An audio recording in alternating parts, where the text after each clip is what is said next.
लड़के रहते वो बहुत बदसूरत रहते।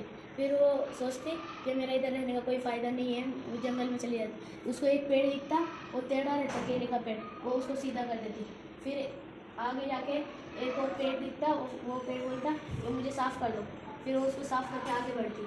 फिर एक बाबा आते, वहाँ पर वो बैठ जाती। फिर वो बाबा बोलता कि जाओ उस नदी में नहा के आओ। जैसे उसमें फिर बाबा बोलता कि सिर्फ एक ही डुबकी लगाना, दो मत लगाना।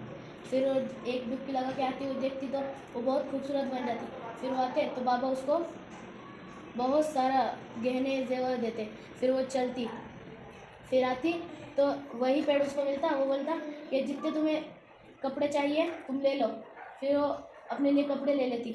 फिर आगे चल के वही पेड़ उसको मिलता है, दूसरा केले वाला पेड़। अच्छा। फिर वो बोलता कि जितने केले तुम्हें चाहिए उतने केले ले लो। फिर वो केले लेके घर पे आती तो उसकी बड़ी बहन जो रहती वो खूबसूरत रहती, लेकिन उसको लालच आ जाता। वो अच्छा। सब कुछ कहानी बताती तो फिर वो भी जाती, उसको पेड़ दिखता तो वो कुछ साफ नहीं करती। फिर आगे जाके टहनी वाला पेड़ दिखता, उसको भी साफ नहीं करती।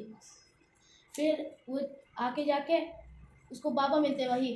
फिर वो बोलते कि बाबा मुझे भी खूबसूरत बनना है। तो अच्छा। फिर वो बोलते कि जाओ वो जादुई तालाब में एक डुबकी लगा के आना।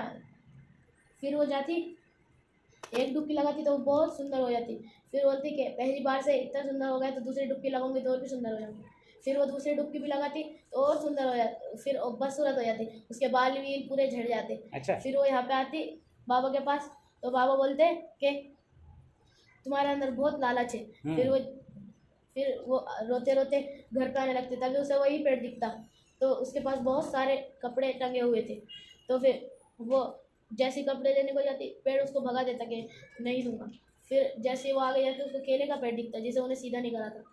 फिर वो केले के पेड़ के पास केले लेने जाती तो वो भी मना कर देता। इस कहानी से सबक मिलता है कि लालच बुरी बात है। शाबाश।